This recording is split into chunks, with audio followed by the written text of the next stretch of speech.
Hi, everyone. My name is Rose Nisker, and I'm a mindfulness producer here at Calm. It's a great honor to be here today with Jack Kornfield, renowned author, mindfulness leader, and someone who is supporting so many of us around the world right now with his compassionate wisdom as we navigate these times. I also have the pleasure of knowing Jack since I was a kid, so it feels special to be here with him in this moment. Um, so Jack, thank you for being here. Thank you, Rose. I'm happy to see you again, all grown up, so to speak. And I've known you over the years, and I'm really glad for the work you're doing at Calm and for getting out in all different forms, inner practices that can help people at this time and soothe their hearts. Thank you so much. I just wanted to check in. I know you're out there doing so much supporting people right now through mindfulness and compassion practices. And you have this unique perspective of doing this work for decades now. And I wonder what you're noticing, what's arising in this current situation, both for the people you're working with and maybe in your own life. What I'm finding is that people are really hungry for ways to steady their heart, to calm themselves, to bring a spirit of well-being and courage into their life in this difficult time. And the truth is that as human beings, we've been through times like this before, pandemics and earthquakes and floods, and it's in our DNA. Our ancestors have lived through very, very difficult cycles, and as a species we know how to survive. 99% of those listening will survive through this, perhaps more, and yet it's one of the first times that we know, shared globally, that we're in this together.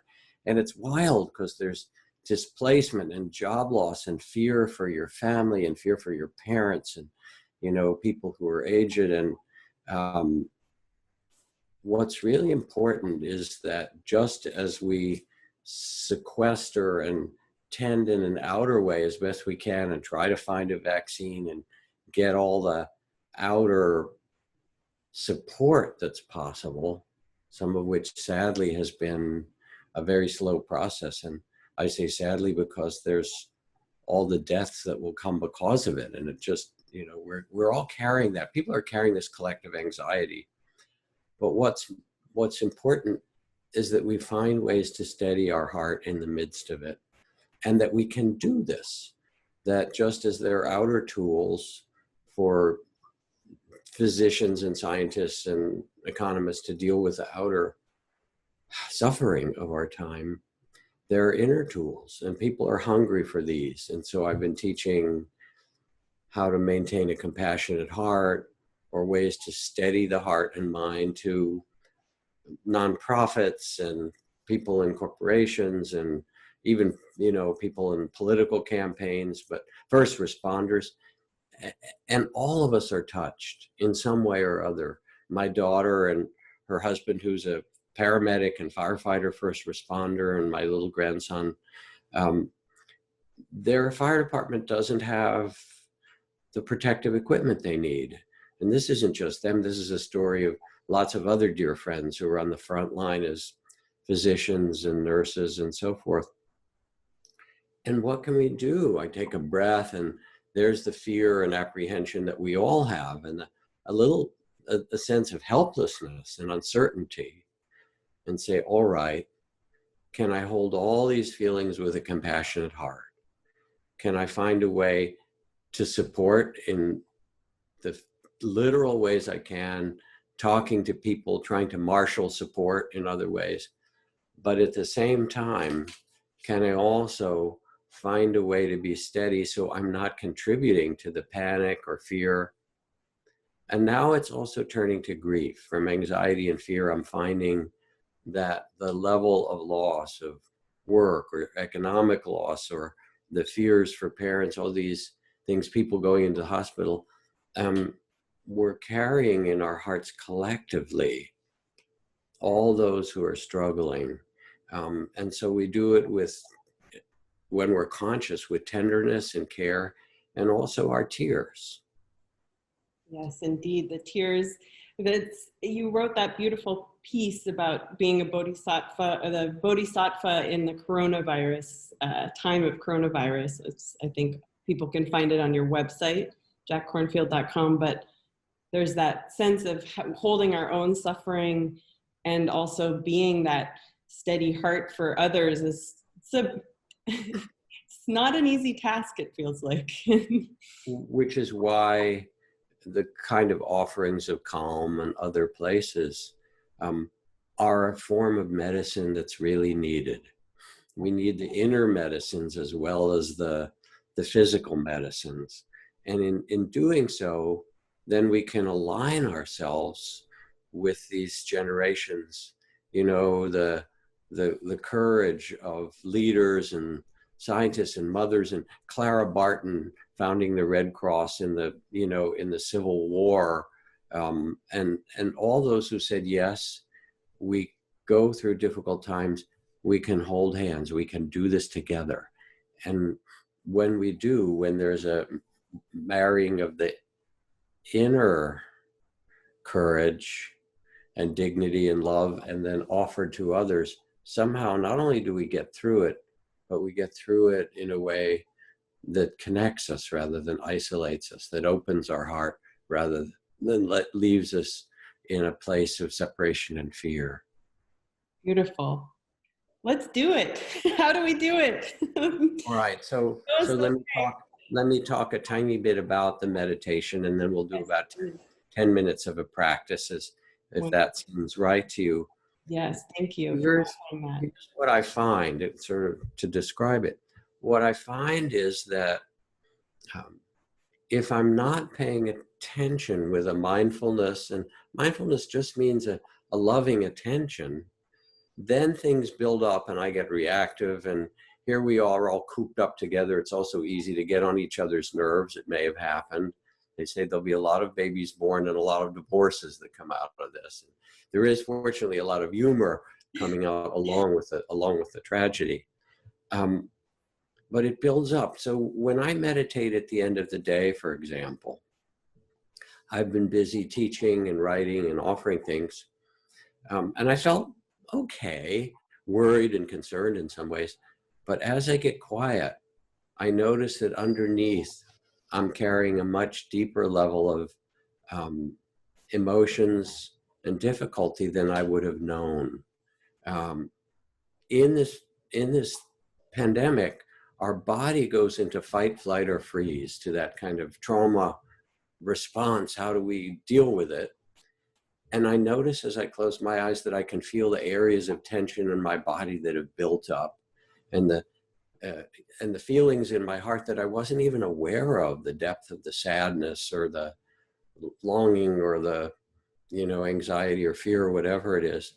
And I tend each of those, as we'll do just now, with mindful, loving awareness in a way that allows them to open and be healed. So I'm not carrying that in my body and heart and mind. And then I'm able to respond and care myself, others, and extend it out to the world. So this is really the purpose of meditation. You could say it's first to start to calm and steady, but it's deeper than that. It is to be able to turn toward the way things are, toward our human incarnation, our life as it is, with its 10,000 sorrows and 10,000 joys, and say, yes, my heart is big enough and steady enough. I can learn how to hold this. So let's do this together, as you suggest. Those who are listening, let your eyes close gently for this next 10 minutes. And first, take 2 deep breaths, and with each breath, exhale whatever simple tension you can.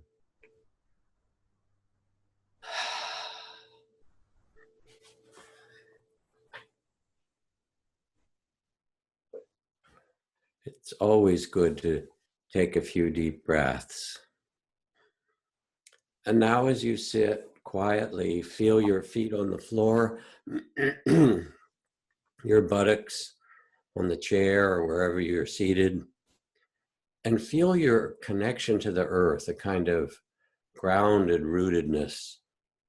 Your body comes from the earth, and you can feel this deep connection, almost as if you have roots into the earth to steady you like a great tree in the winds of life, grounding and steadying and letting tension flow down through your body into the earth.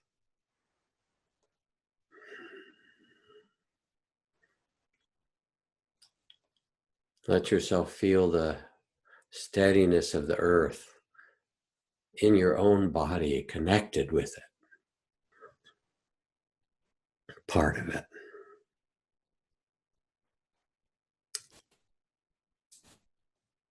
And now bring this mindful, loving awareness to the whole field of your body. And notice the energy field of sensations of your body without any judgment. A loving awareness that notices, oh, there's tightness in the shoulders or jaw, or fluttering in the chest, or sweaty palms, or tightness in the belly, whatever you notice. And as you feel the energy of your body and all that it's carrying, especially the things, the places that feel like they've gotten contracted in this time, you could acknowledge them softly, tightness, tension, and invite them to expand. Now that you're paying attention to them, say, show me what you're carrying, and invite the tensions in your body to get stronger, open, or intensify, and fill more of your body and all of the space of your mind. You're allowing your body to display what it's carrying in the field of your loving attention.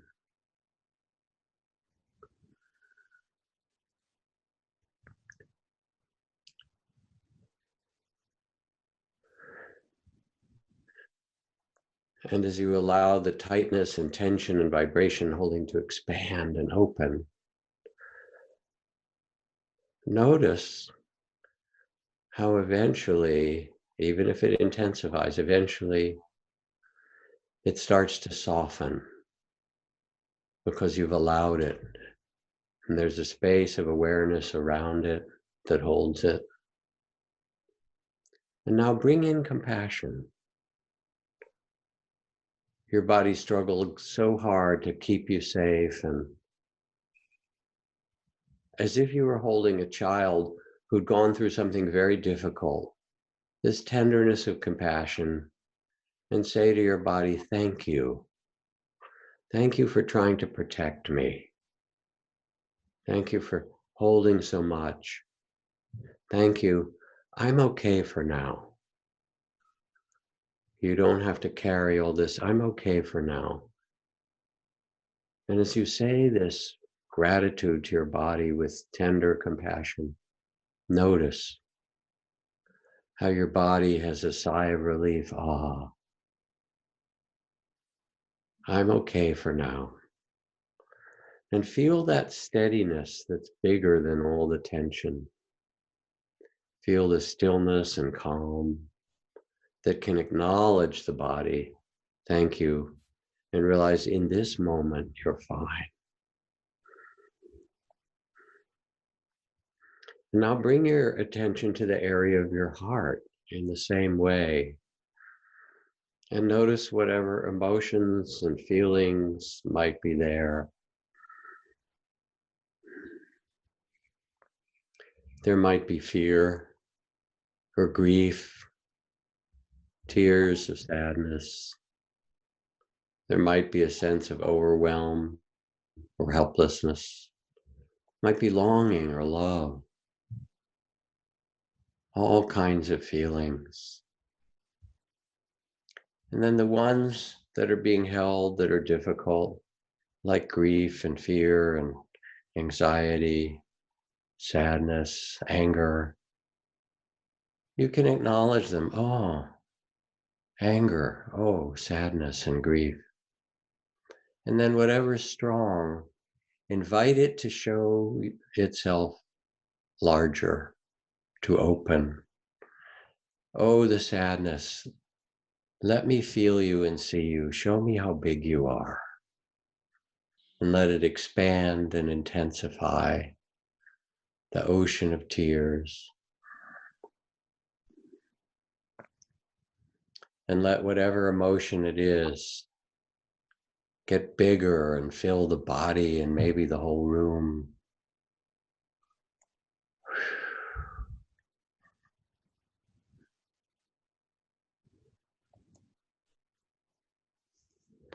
And notice again as you do,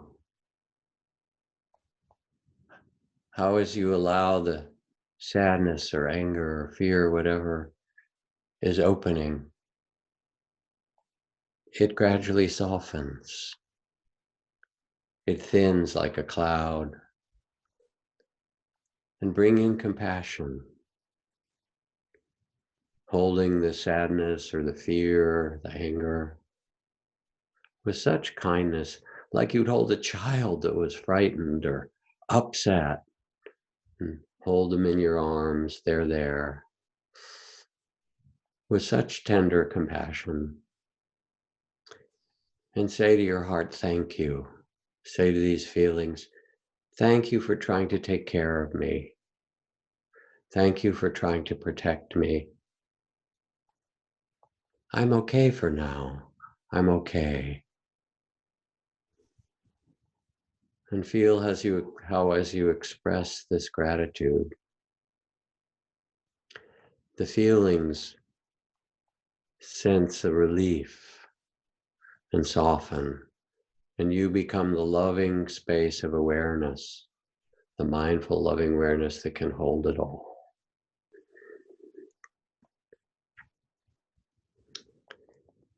And in the same way, you can turn your attention to your mind, chaotic, busy planning, remembering, trying to figure it all out, trying to do so many things, overwhelmed. And as you feel the busy energy of the mind, let it open, let it show itself. This is what minds do for us human beings. And bring in a kindness, a compassion again to your mind. Thank you for trying to take care of me, being so busy trying to figure it out, worry and plan. Yes, I can plan a little bit, but mostly, thank you for revving up so much, trying to take care of me. Hold your mind with compassion and say, I'm okay now. I'll plan a bit, I'll do what's needed, but you can relax. You can quiet. We can be in this together in a steady way. And give your mind permission to soften and become calm and steady.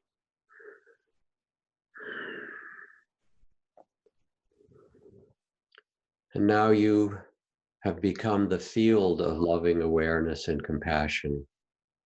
This is who you really are. When a baby is born, our first response is love. When a dear one dies, the hand we hold is a gesture of love. Timeless love and awareness is who you really are. Trust it. It is your true nature. It is your home.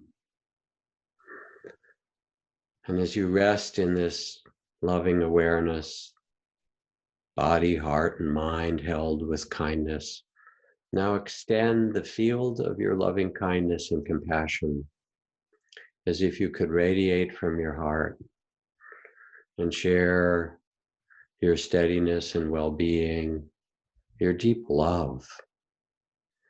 Imagine around you is a circle of your family and dear ones.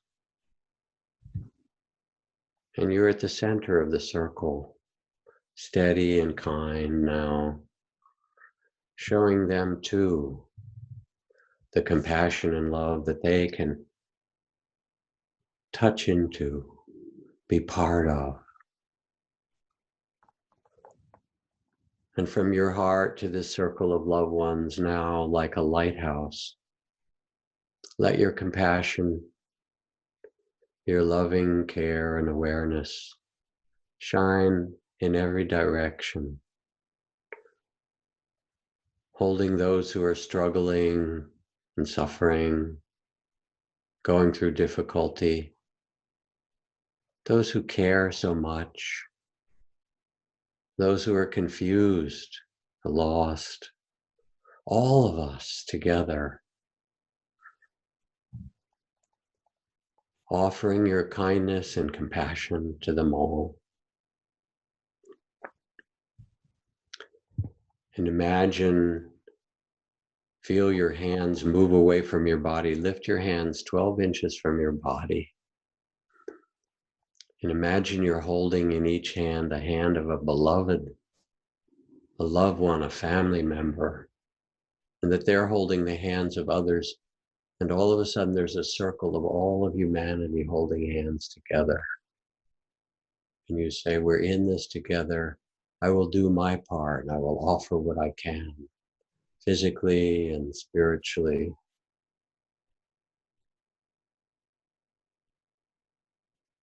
And feel the shared courage and compassion.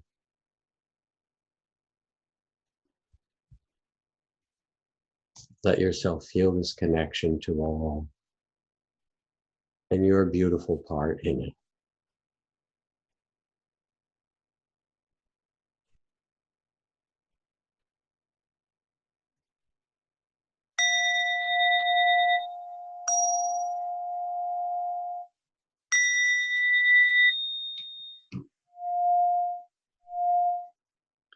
And as you let yourself come back, know that you can do short or longer versions of this practice of loving awareness, of thank you and gratitude for 5 minutes at times in the day, to start the day, to end the day. Know that suffering isn't the end of the story, that in the end, love is the end of the story. That's what matters. Did we love well ourselves and those around us? And there's all kinds of free resources on my website as well, jackkornfield.com. This meditation and many others, compassion in the time of coronavirus, how to steady the heart, and also information for those who are interested if you would want to become a meditation teacher, the kind of training that allows you to learn to offer these practices and tools of steadying the heart and opening compassion to people all over. Most of all, stay kind to yourself in going through this. We can do this together, and we are. And this love and connection is what matters. Thank you, Jack, so much for your tireless work connecting us to ourselves and to the world. It's so much gratitude for you and your work. Thank you. My pleasure.